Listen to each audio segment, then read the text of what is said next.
Start the second half. We just really focused in on what we needed to do. We locked in on defense, and that turned into offense.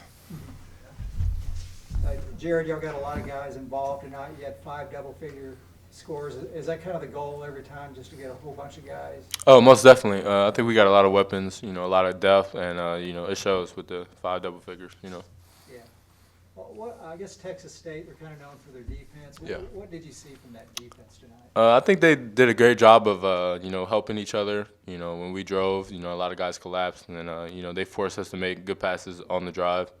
And I think they did a great job, they're not a bad team at all. They very consistent on defense, and, they did a great job.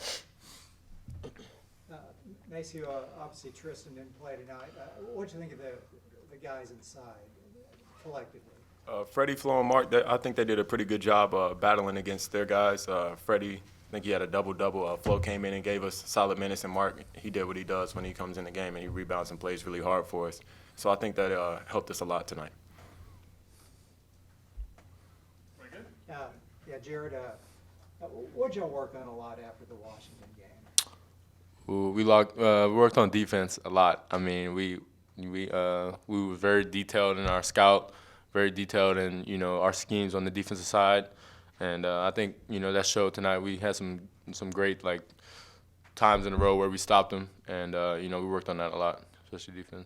Without Tristan in the middle, what does that change for the guards for defensive rebounding? It forces us to rebound a lot more, and we pride ourselves on offensive and defensive rebounds. And without Tristan, he usually grabs a lot of those rebounds, so it just forces us to rebound.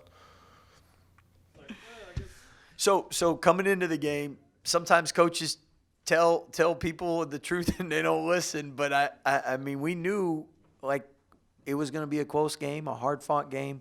Coach Casper's a great coach, has a great program, 24 wins, 8 returners, and they play a tempo that keeps it close. It was great for our team to win a game where there's pressure and where we had to focus and perform in the end, and hopefully we can build on that so we can do a little bit better in the last 5 minutes. And one thing I said on the radio that is so true. I mean, last year you look at the end of the games, Makai had the ball, a lot of times King had the ball, a lot of times Mario had the ball, and now we have different people.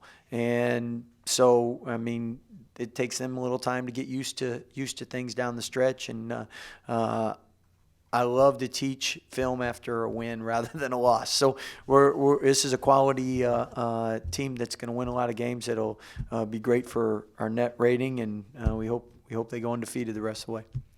What'd y'all do at the start of the second half? Did you make an adjustment? We were good in the beginning of the first half. We were really good in the beginning of the second half. And then I think a lot of inexperience. Once we get a lead, either we get tired or we just don't focus as much. And time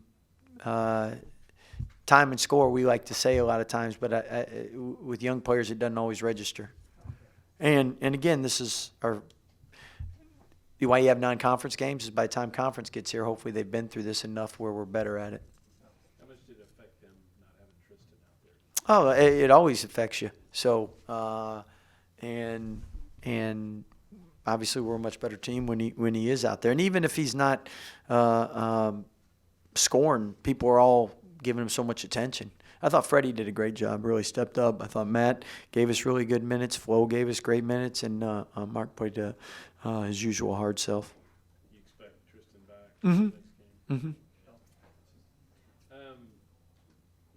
Maceo made a big shot. They had cut it down to 5 or 6 and made that step back 3. How big was that? Just to maybe stem the tide. It was a big shot, and Maceo is one of those guys that really likes big shots, and he likes big moments, and we got a couple of those guys, and that's part of the learning process this time of year where you got 3 guys or 4 guys that want that shot, and you're fine with any of them shooting it. It's just you want a good shot, and that's the key. If one of them doesn't have a good shot, get someone else a good shot. And Mario had Maceo had the mismatch up top and was able to get a good look, and you feel great as long as those guys get good looks in those situations.